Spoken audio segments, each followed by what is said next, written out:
about some tools in your, thank you, April, for starting the recording, that you can use in your courses, add to your courses. Specifically, we're going to be talking about a tool called Hypothesis and another tool called VoiceThread. And then finally, we're going to talk about Microsoft Teams and how Microsoft Teams can be integrated with your classroom and used to conduct class meetings. So, oh, Corrine started the recording. Thank you, Corrine. Credit where credit is due. Appreciate that. All right, so I'm going to go ahead and dive in and start talking about Hypothesis, something that that you can use. Now you're probably wondering, if you haven't used it before, haven't heard of it before, what is Hypothesis? And let me advance my slide 1 second. Uh-oh.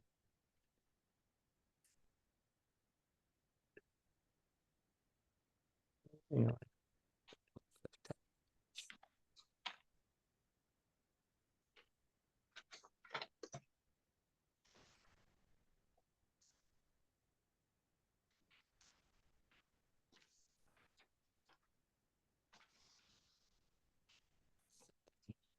Okay. So I'll move on here, talk about Hypothesis a little bit. So what is Hypothesis? Hypothesis is a tool that provides social annotation. That's how they describe it. What it really is, it allows students to engage with each other in text-based discussions and annotations within articles, websites, their readings, things like that. Anything that you want to put in the classroom that they can read and then respond to specifically within the context. That it makes the reading, and this is according again to Hypothesis, they said it makes the reading active, social, and additive. Makes it active in the sense that you're actually giving the students activities within the readings to engage with. Social, and that they can see each other's comments, they can respond to it, and then have discussions based on that that content in the context of the article of the reading. And then also makes it additive in the sense that the students are adding to that discussion. Of course, you also as the instructor can go in and add comments, highlight things like that. And these are activities that are going to be either graded or ungraded, depending on how you'd like to set it up. And let me move on to the next slide here. So talk a little bit about how it works and what it looks like. I'm actually going to switch over, and I think I'm just going to demo this live rather than use screenshots. So give me 1 second. Stop my share, switch over to my browser.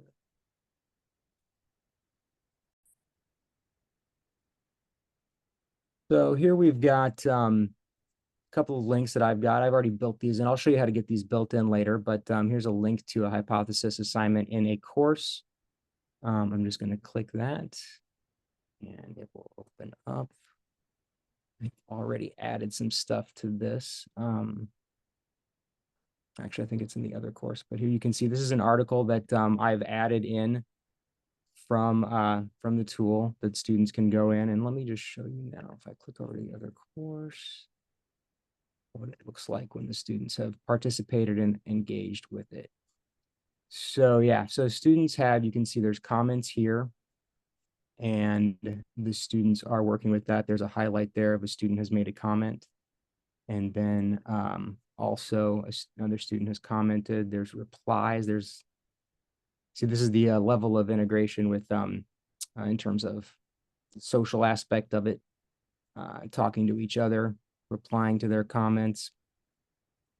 And you could do this with any type of article or even a website. It allows that that function. And you can also, like I said before, you can make these graded or ungraded. So you have the option to do that. I'll show you that in a second with the setup. But yeah, this is just a brief look at how that article works. So you can flow through to the different comments, and they are highlighted in the text about what the student specifically is talking to. So you see, I don't know if you can tell that from the screen or from my screen share, that when I'm hovering over that student's comment, it's highlighting exactly where that is. So same thing here. So it makes it a little more intuitive for you to be able to understand what that student is commenting on.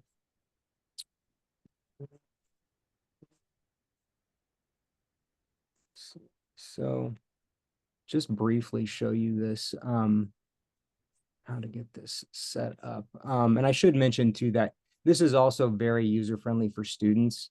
When the first time they log in and they click any of those links, it shows them how to, you know, kind of guides them through how to make an annotation, how to do all that stuff. So there's not a big learning curve with using this in your course. Let me move over to, I think I showed you both original and ultra. I don't know, just in general, I think there's probably a good mix of people who have used both a Blackboard Original and Blackboard Ultra. Just for reference, this is a Blackboard Original course, syllabus, assignment links, things like that, announcements, and then this is an Ultra course. So when I talk about Ultra, this is what I'm talking about, and when I talk about Original, this is what I'm referring to. Eventually down the road, we'll all be on Ultra, but for now, we're kind of in both schools of thought here with these two courses. So I am going to show you really, I guess, how easy it is to set this up in your course if you wanted to do an assignment like this. So I'll start with original. I'll show you both quickly. I'm going to go into the assignments here and see, I've already got one built, but we'll just build a new one and go into build content. And you have to scroll down through this massive, massive list. I know this is really long, but you will find it right there, hypothesis. So I'll click that. And I'm just going to call this annotation assignment. We'll just leave it at that. And then you can customize that link however you want, add a description, put anything else in here. Now you'll be tempted right here to put your file in there. That's not where you want to upload your article or anything like that. So you can just ignore that unless there's another file that you wanted to add to there. You're welcome to use it, but that's not going to work for the purposes of hypothesis. And finally, if you want to grade the assignment, you click grading and you can add the points possible. And then I'm going to make sure it's visible to students. Obviously, you can put a due date on there if you would like. This stuff you can leave alone, just typical setup. I'm sure if you've ever created an assignment in Blackboard, you know what that looks like. And then when you're done, you hit submit, but you're not done yet. Now you want to click on that. And when you click on it, it's going to launch it in a new tab and it's going to present you with these options for what you would like to use. You can see you've got a whole variety of things that you can try. The example that I was showing you before was an article that I had downloaded the PDF of from the library, from the English Library Online databases. And one thing, and I'll mention this again, you want to make sure that those PDFs that you put in there have optical character recognition, OCR. So if you just scan something from a book and upload it, you're not going to have the functionality with an hypothesis. It won't work with it. So you want to make sure you've got something like that. Also, you can just use a website. Another consideration I'll touch on this later, is that you want to make sure that it's not behind a paywall or anything like that. You want to make sure it's an openly available website that you can do that, but has all the same functionality once you get there. If it's a news article or something like that, you could add that from a URL. And then you've got all these options. You can do a YouTube video. That one gets a little more complicated. I'm not going to touch on that today, but if you would like to, if you'd like to know more about that, you're always welcome to join us at office hours or put in a ticket with OU Help. You can do a PDF from Blackboard if you have something in your content collection in Blackboard. And then you can look for articles here. And yes, you can do reading from a Vital Source ebook if you have an integrated Vital Source ebook. It gets a little complicated, and there are some other things to consider when you're doing that. So if you want to do that, reach out to us before you dive too far into that. We're happy to help you with that, but yeah, it's a little more complicated than just putting a PDF in here. So for this one, I am just going to click OneDrive. I've got a file saved in my OneDrive that we can use. Scroll down, select the file, push the select button, and you get a couple options here. This is enable automatic participation grading. That just means if a student makes a comment, they get the grade for it. Probably don't want to check that, but depending on what you're doing, you may. And then if you're setting it up as a group assignment, which most likely you won't. So you can leave all that unchecked, hit continue, and there it is. And it's showing the comments because I already uploaded. This is the same file I showed you before. So it's recognizing that. But if you open a fresh file, it would show it to you like that with no comments. And then you're able to, like I said, if you wanted to make a comment, you could highlight something in here and then make a new annotation and put that in there for the students if you want to kind of guide them. And you see it gives you an option. If you just want to highlight it, you can just click that and it just adds a highlight. It doesn't put any annotation in there. Or you can highlight it, click the annotate button, and then that's where you would type your comment there and just post it, and it would be saved. And then the students would come in, they would see that. So you could even come in and create a document and go in, have context specific questions that you want them to respond to, because then students would be able to reply to your specific annotations that you've made within this document. So as you can see, there's a lot that you can do with that. And just quickly, I will show you in Ultra how you do the same thing. If you know in Ultra, you click this plus icon to create something new. You do that and you go to the content market. Content market again is going to kind of open a larger list of options and tools that you have. You just want to find hypothesis, click that plus button, and that's going to add just a very generic looking link here. So you have to customize it. You want to hit those three dots and edit. And you can change the name here.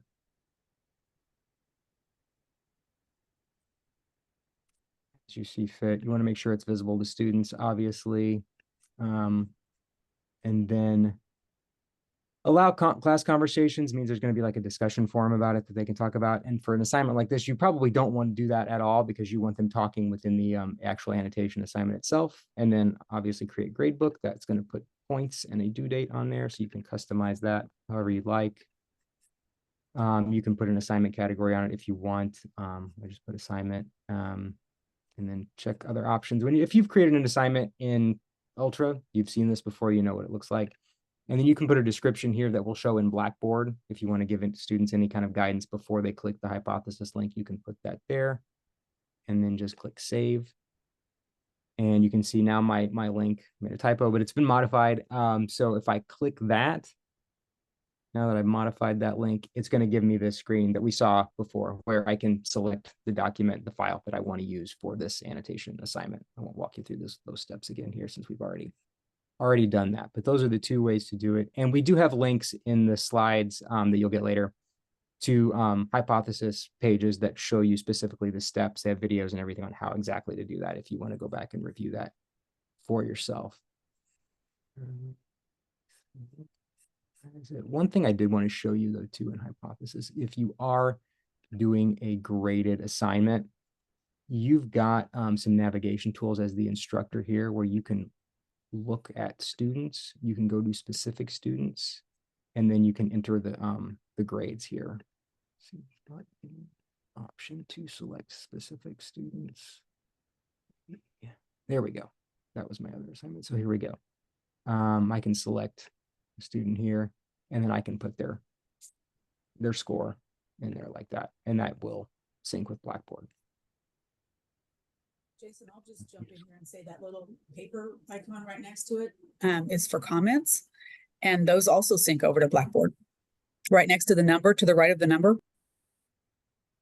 Yeah, right here. Yeah, you click that and you can add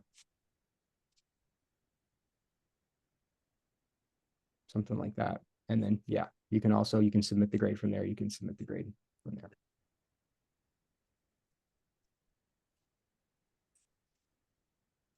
So that is the grading aspect. Let me go back to the PowerPoint briefly.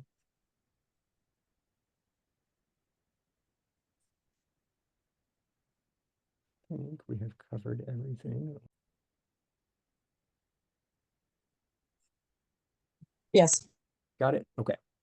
So yeah, so some considerations for this is that the optical character recognition. You want to make sure that the students are able to select text, highlight text, and comment on it, and you can't do that with the scanned document. So you can't just go run your textbook or an article or something that you found in a printed magazine and you want to put that into hypothesis. You cannot do that. You want to make sure that you're finding something that has OCR. Most of the documents that you're going to find in the English Library Online, in fact, I would say almost all of them are going to have OCR, so you don't need to worry about that. mostly just if you're scanning your own. You also obviously want to be mindful of copyright laws when you're using downloaded files. And again, avoid things that are behind a paywall or a sign-in.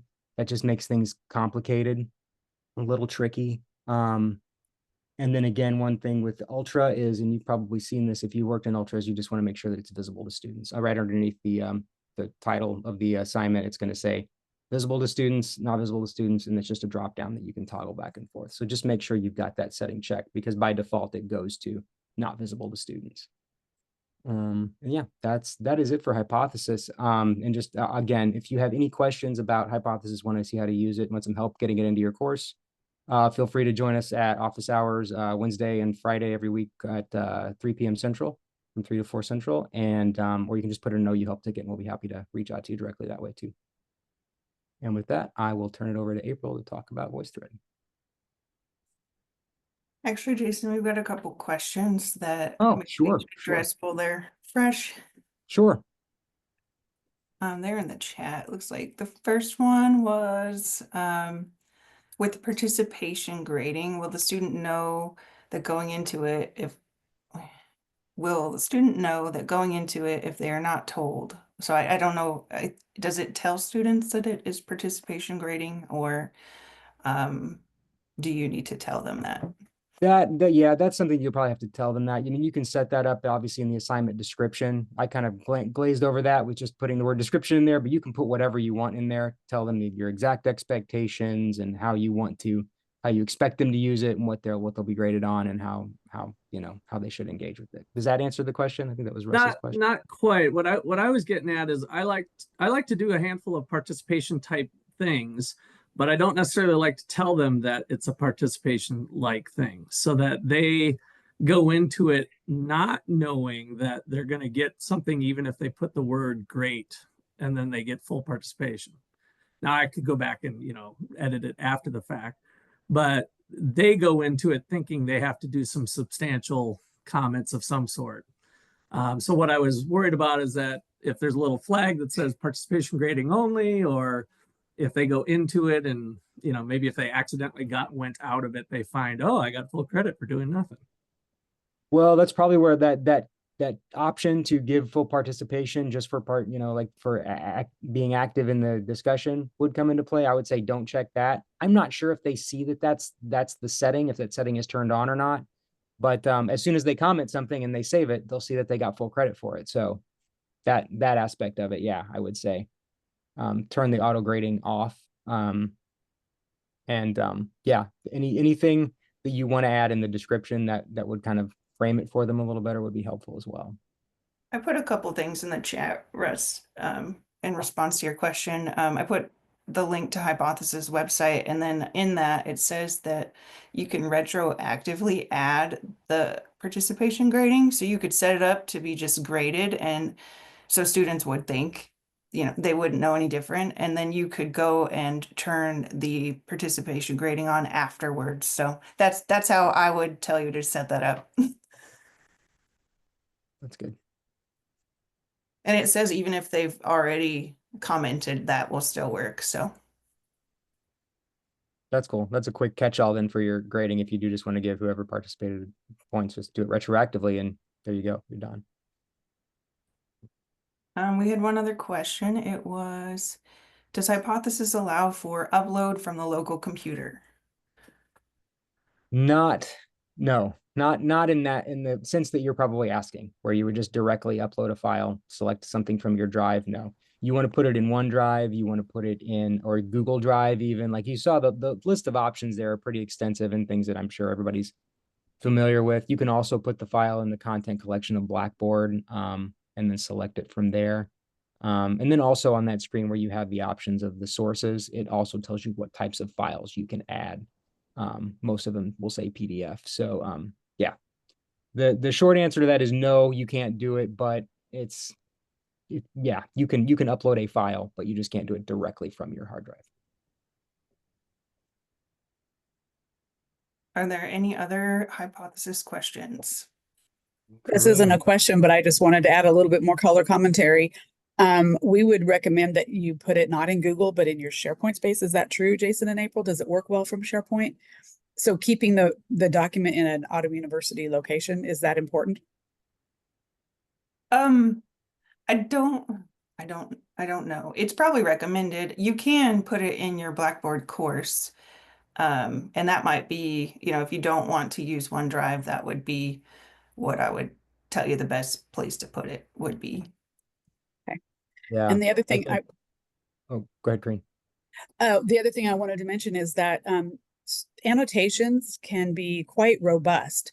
So, you know, students can put in pictures, they can put in links, you know, so if depending on how you set up the assignment, you can say, you know, find a passage that speaks to you about blah, blah, blah, and provide additional resource for your colleagues. And so requiring them to then go out online and look for something relevant that maybe, you know, expounds on the concept or whatever. So just wanting to make clear that it's not just a text-based annotation. They can put in videos, pictures, links, etc. So it is a little complicated to do those things.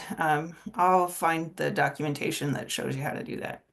putting in links has not been a challenge at all. No, not links, but images and videos a little bit. Yeah, and I guess links to YouTube videos in any URL seems to go fine. So yeah.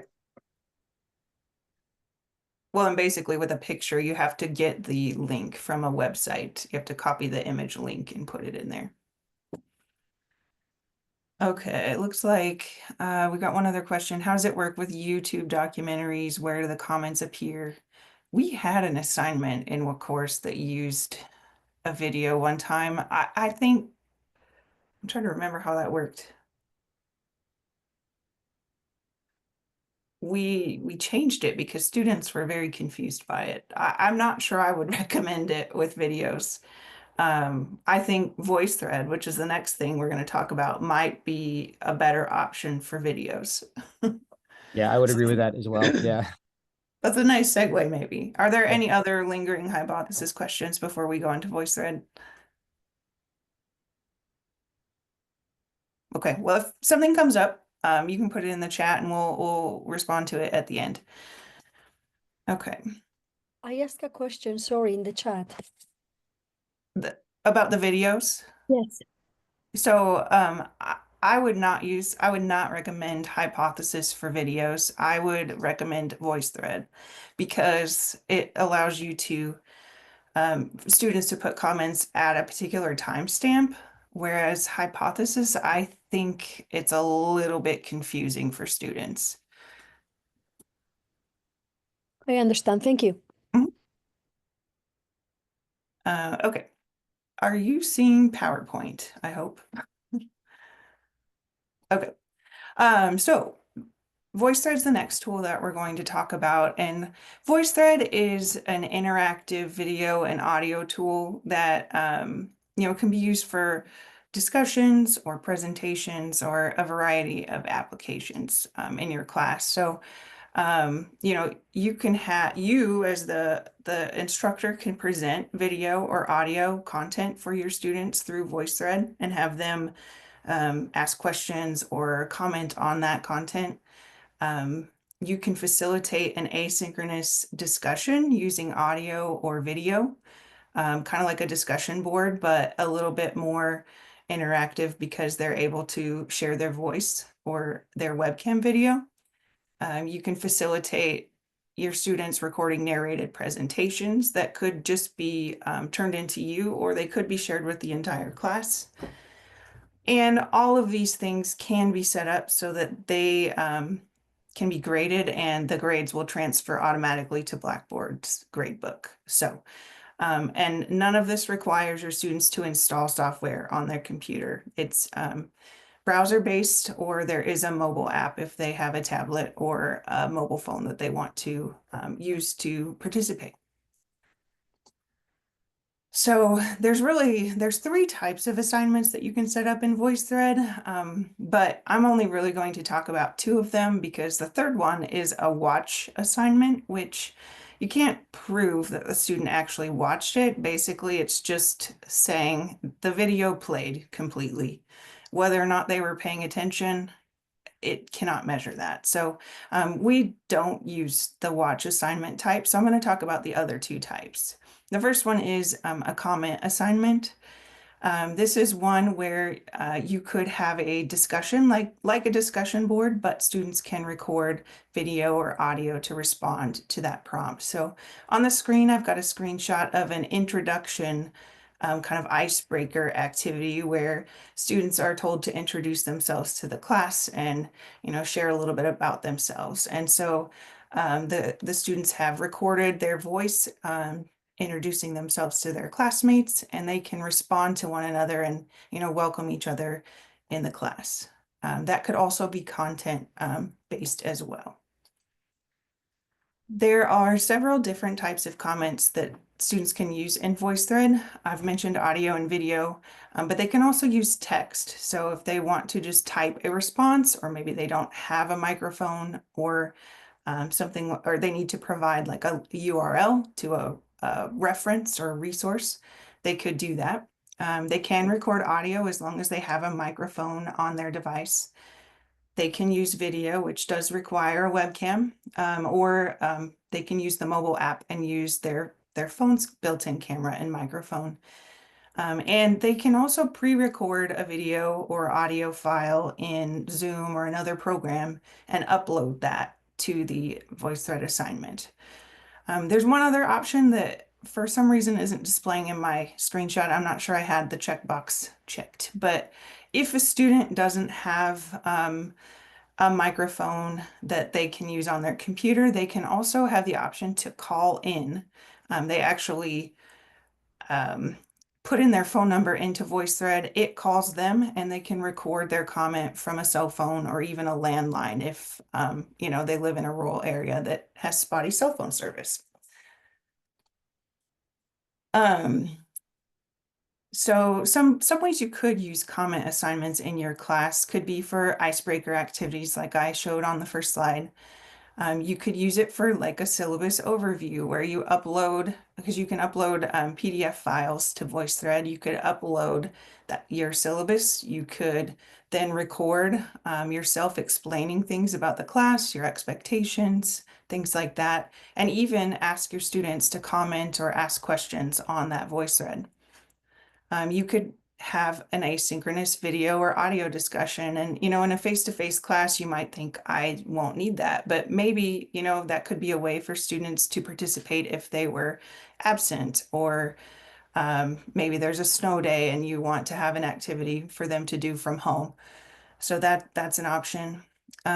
You can provide feedback to your students' work in VoiceThread. You could upload a PDF of their paper and then record audio. It's even got some annotation tools that you can underline and kind of mark up their paper, if you will, and then privately share that back with the student.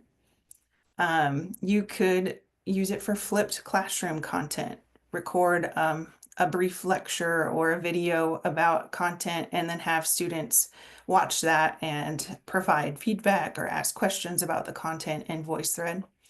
And also, I know Dr. Folk has done oral exams using Zoom, but you could use VoiceThread for an asynchronous sort of oral exam or a speaking assessment, where you set up some prompts that students need to respond to, and then they can record themselves speaking the answers to that.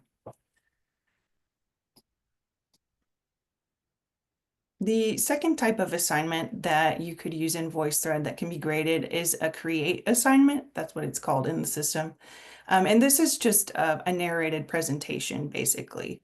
The student or you can upload slides from a PowerPoint. You can upload a PDF document, and then you can record narration over the top of those slides.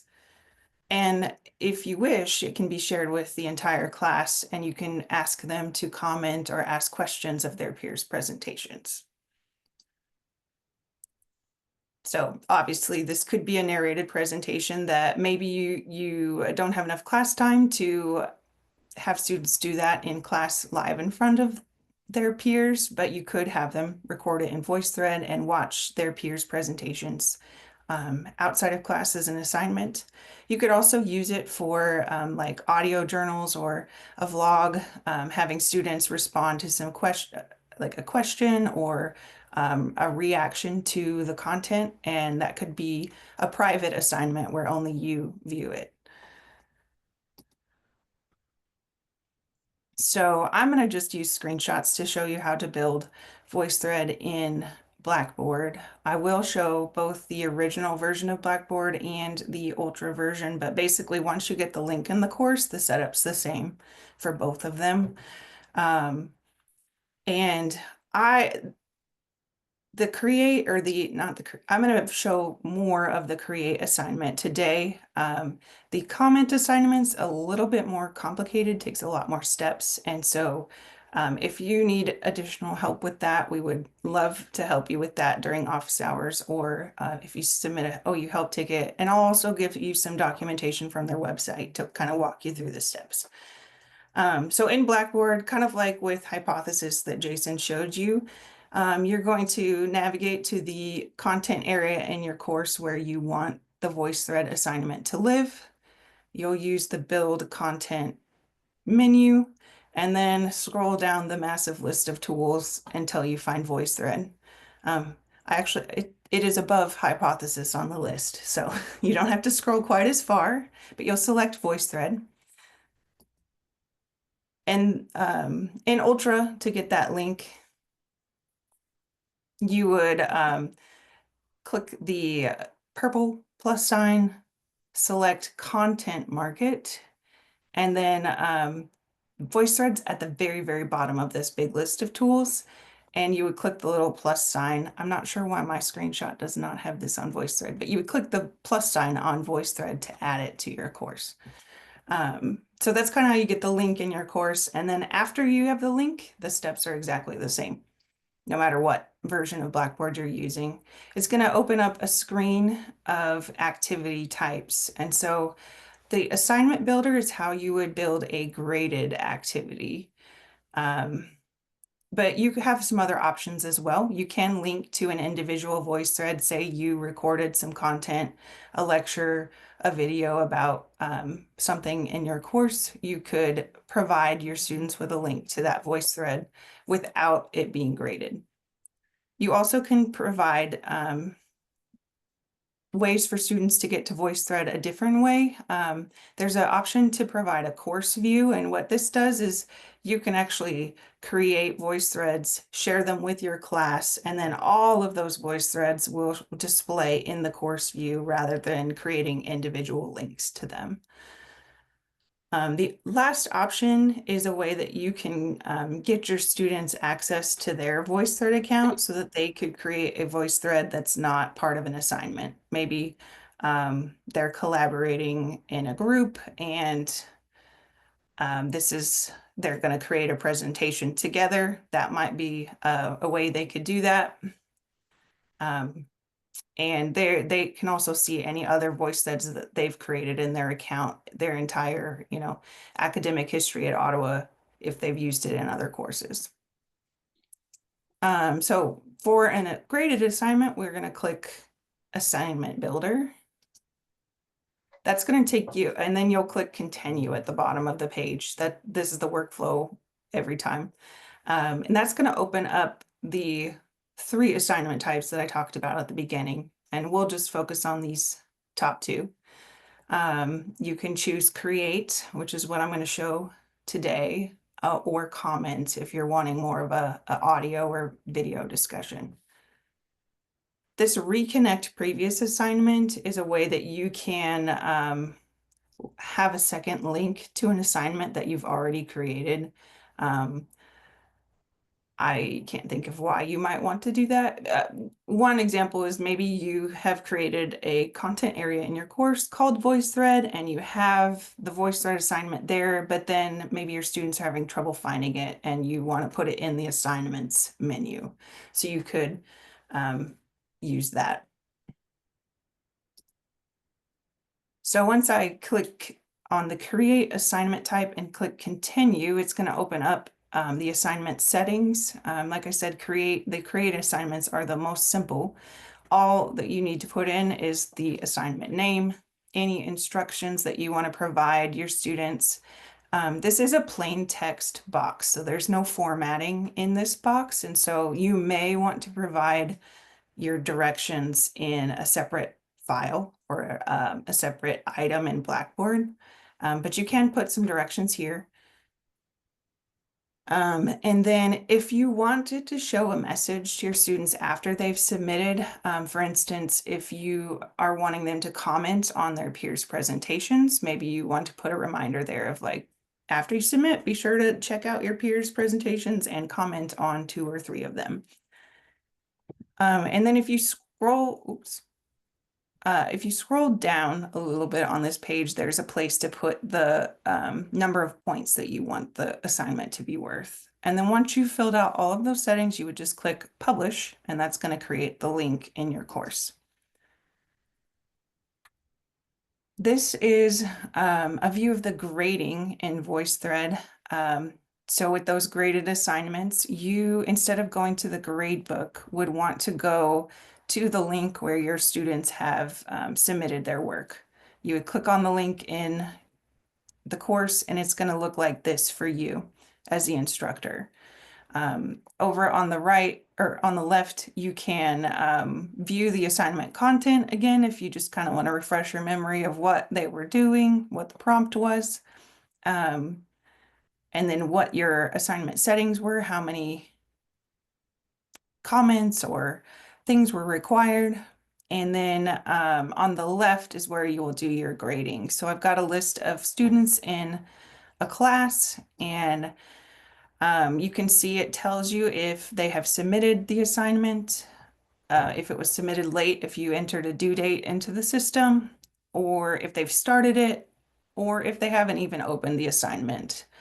And oops. Sorry. Ooh, too far. I didn't realize this. There we go. Okay. So to grading's really easy. If you click on the little chevron next to the student who has submitted Hermione here, it will show links for every single comment that she has made in that assignment. And it will jump you to where her comments are in the assignment. And so that's really easy. It does not, however, link to any replies that they've made. So grading, if you require them to reply to some peers in a discussion, that's a little more of a manual tracking process. You'd have to watch or find her comments, her replies to her peers. And then there's a little grade pill box that you just enter the score, and then it will automatically go to the Blackboard grade book. And once you've submitted a grade, then the student's going to move to this graded tab on the right. So it gives you kind of a to-do list, kind of like the needs grading page in Blackboard, where only the students that are left for grading are going to show up on the ungraded list, and everybody who is graded will move to that tab. If a student like Seamus here has not submitted their work and you want to give them a reminder, there is a way to remind students that they've got an assignment in VoiceThread, and that will send them an email. And I think you can type a brief message in there.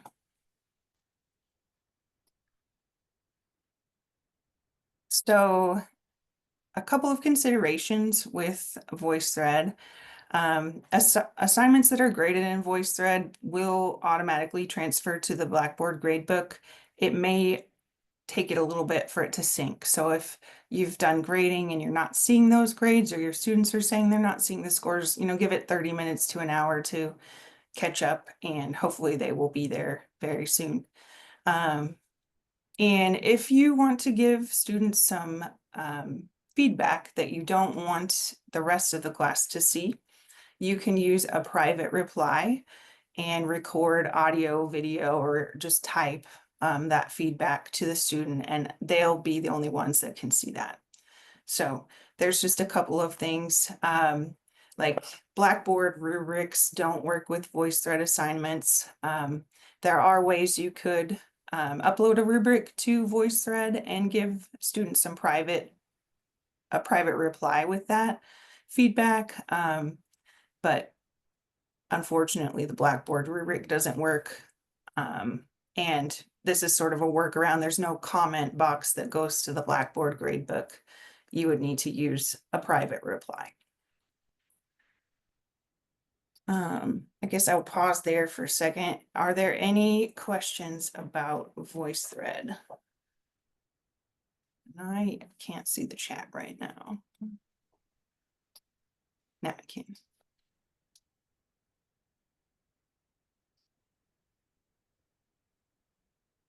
Okay. I guess to answer your question, Alaya, about videos, documentaries, if it's in YouTube, there is an option in VoiceThread to provide a link to content. Actually, I'll show you that.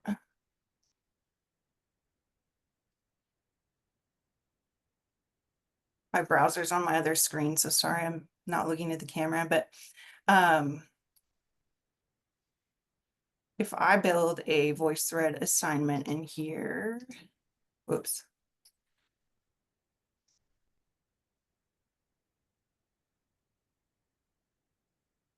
Here at the bottom. Oh, I don't think I'm enrolled in here, so, but that's fine.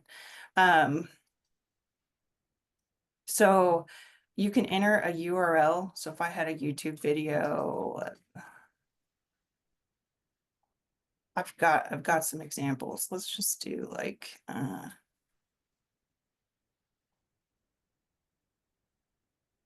okay, let's say I want this crash course video. That dream of I'm going to grab the share URL, enter the URL. I can give it a title if I want.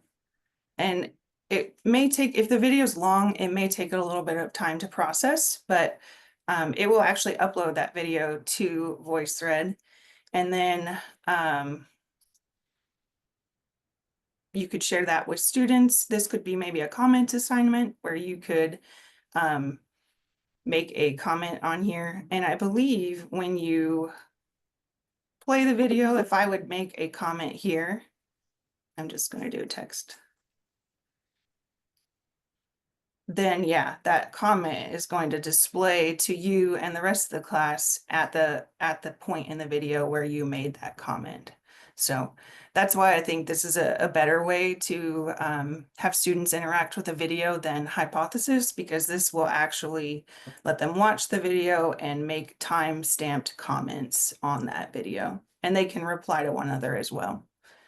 And those comments are going to show up over on the left side, just as a running list of comments. Whoever's made the comment, their little avatar will show. But then as they're playing the video, to look inward put this here. and psychoanalysis. Scientific psychology got its That I start can in see. 1879 in Germany when physician Wilhelm Wundt. So I was hoping it would play my comment. I guess it won't, but it shows you that there is a comment right at this point. So then you could play it. Are there other questions about VoiceThread?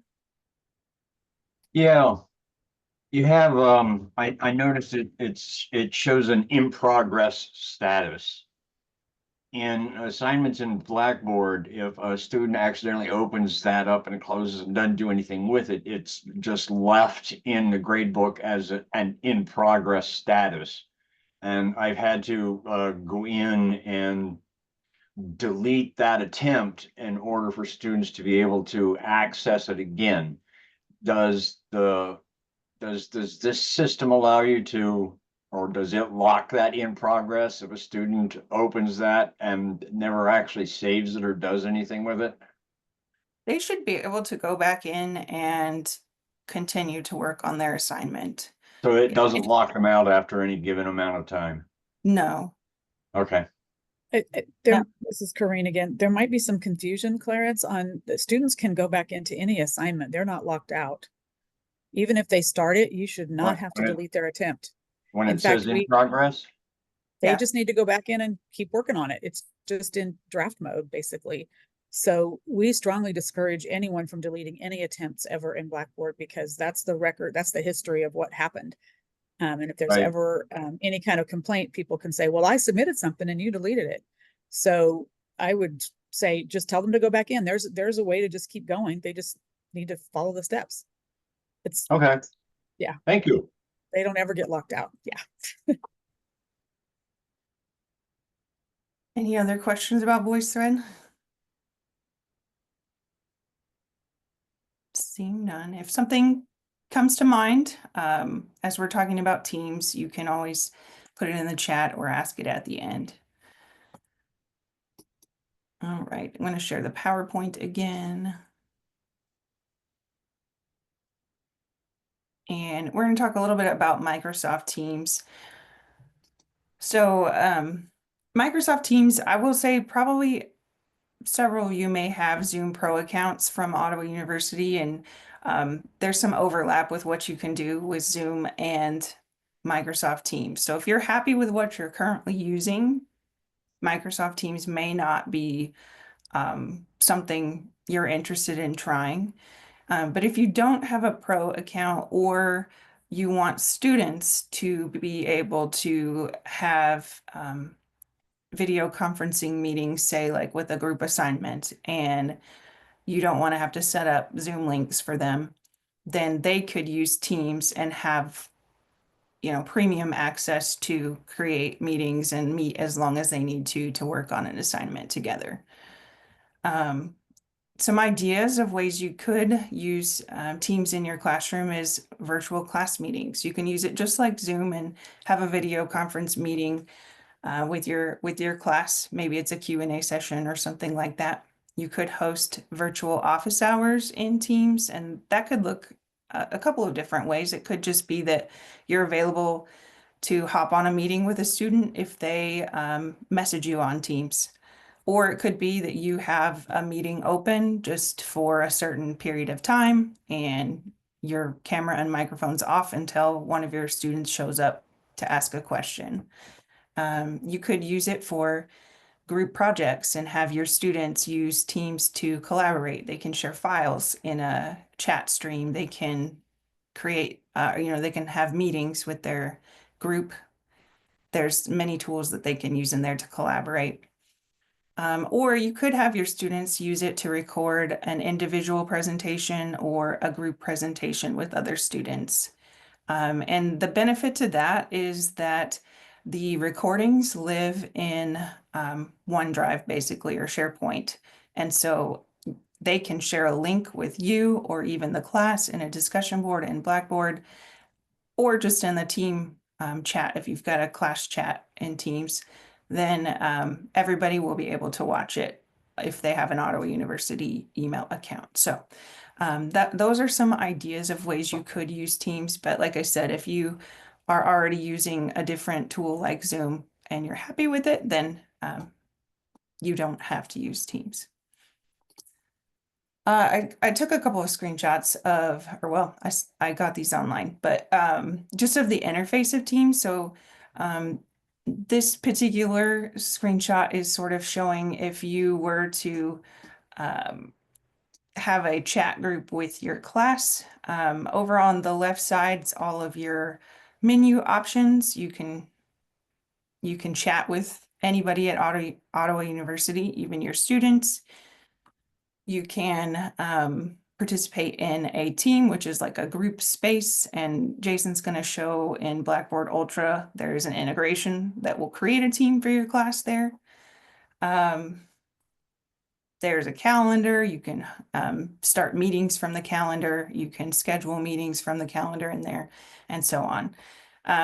But they can also, the chat, well, this is a screenshot of a team, but chat works similarly, where you can post messages and respond, just like, most instant messaging programs that you use. So that's a nice thing, especially, if your students prefer to text, but you don't want to give them your cell phone number or something like that, then you could use Teams as an option for them to instant message you. This is a screenshot of a meeting. It's very similar to Zoom, but the menus are a little bit in different places sometimes. There's different views that you can have a gallery view where you can see everybody that is in the meeting. There's a together mode, which makes it kind of look like you're in a room together. And you know, there's various views. At the bottom in this screenshot are the tools. So you've got very similar tools. You can raise your hand, you can control the volume, you can share your video or your microphone, and you can even share your screen. And students could share their screen in a meeting as well to present or something like that. You can also manage the participants. As the host of the meeting, you can mute, do all of that, very similar to Zoom. And I'm going to pass it over to Jason to give you a tour of how to set this up. Oh, let me stop. Thanks, April. Yeah, I'll go ahead and share my screen. I'll just try and demo this on my sample classroom here. And I'm going to start in Ultra. I think April kind of alluded to this, that Teams works a little better when Ultra than it does in Original. I'll show both, but I'm going to start here in Original just to give you the full scope of everything. So in your classroom in Ultra, under the Details and Actions menu, you should have something that says Microsoft Teams.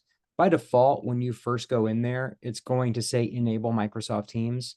I've already done that, so it says Open Teams, but first you're going to see Enable, and you'll want to click that, and it's going to have to run a little process to get the team created and set up for your Ultra class.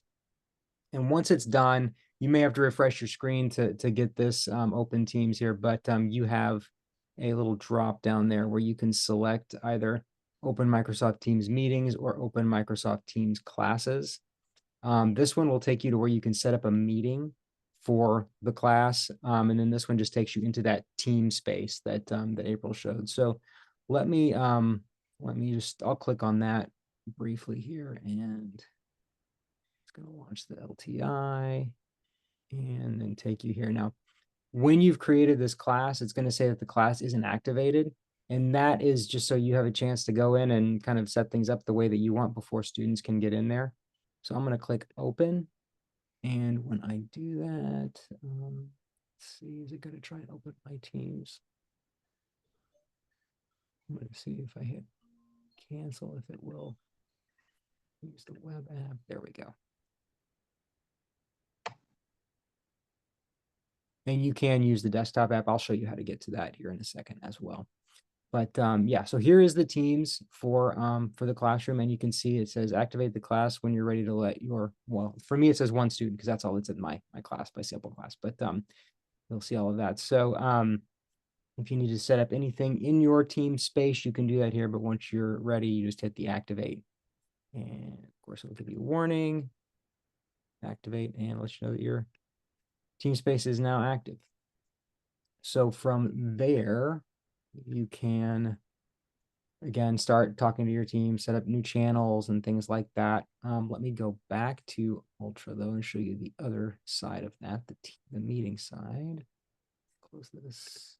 Here we go. So I'm gonna hit this X and close out of Teams. Go back to my menu here, hit the drop down, and now I've got this option for Open Microsoft Teams Meetings. So when I click that, I go to this space where I can schedule a new meeting. If you're ever used Collaborate, you can kind of think of this as, I don't want to say it's a new Collaborate, but it's an alternative to Collaborate that you might be able to set up for your students to meet with you. So to add a new meeting, click this new meeting button, and you're presented with all of these options to create a meeting for your class. You can add the title. You can add required attendees, so you can select specific students. We just discovered this feature today in Ultra classes. You can hit this add entire class, and it's going to run a little process, and it's going to put everybody that's in your class in the attendees field there. Then you can select the time. Again, be mindful of your time zone. Mine is set to Arizona because that's where I'm at. But if you want to put it in another time zone, you can do that through that drop down there. You can set it to be a recurring meeting. You can add a channel for the specific meeting that would show up in the team space, meaning there'd be an extra level of Teams interaction that you could have with that meeting. Location is just if you've ever set up a meeting in Outlook, you know that you put a location in there, so you probably don't need to do that. And then any details you want to do for the meeting, you can do that. And the button here is send. So you're going to send that notification to your students, then they'll be able to join that meeting through Teams. I'm just going to close that since I didn't add anything. But that is how you would do that. I'm just going to discard it. And one other thing I will show you is, so when you come in here to the Teams area, if you click those three dots, you have a couple of options to do some things there, but one of them is go to Teams. You click that and go to Teams, it will take you to the Teams web interface that we were just looking at earlier. And then if you come up to the very top and these three dots, that's your settings and things like that. But you've got two options here. One is to download the desktop app. One is to download the mobile app. So if you don't have the desktop app downloaded on your device or even the mobile app on your phone, just come up there and do that, and you'll be guided right to where you can download it and set it up on your device. Close this tab, and now I'm going to show you Original, which again is not quite as robust as the Ultra experience, but in your courses, you should see an item on the course menu for Teams messaging. And if you click that, it's going to take you to the Teams class meeting right here. So you can go ahead and you can set up a meeting as well there. We have not had luck with this add entire class button in Original. I'm not sure if that's a limitation that hasn't been addressed yet, but yeah, you'll have to add the students individually if you're going to set up a meeting that way. And then again, all the same details I already covered previously, and you can set up your meeting there. And the big distinction here is that in Original, it does not create a team space for your course. So the way that in Ultra, you have the full, all of the tools, the chats and everything else that you can set up for your class, they're not set up in Original the same way. So that is, a limitation, but as we start moving everything to Ultra, everybody will get access to those tools, but you can still create meetings and interact with your students that way there. I think that is pretty much all I had prepared to talk about setting up in Teams there. I know we don't have a whole lot of time left, about a minute, but if there are any other questions, if you want to address those. I put a link in the chat too. Well, I put several links in the chat.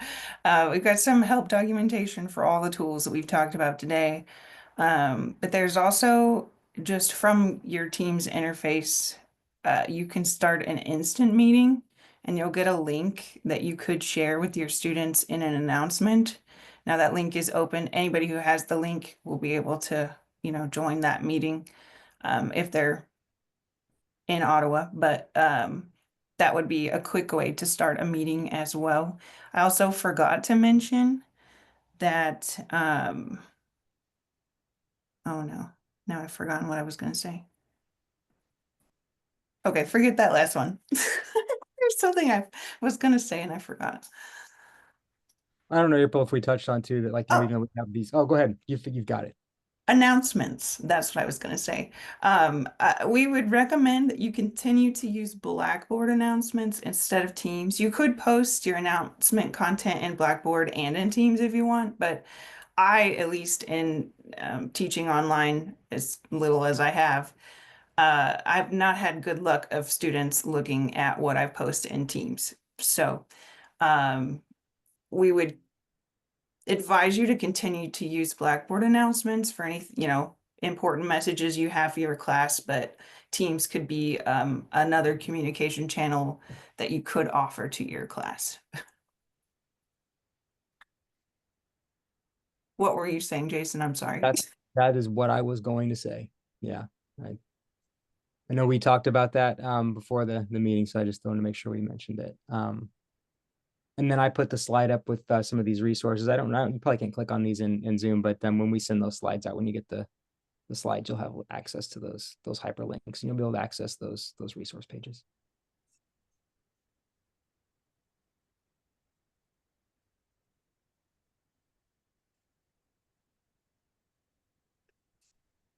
Any lingering questions?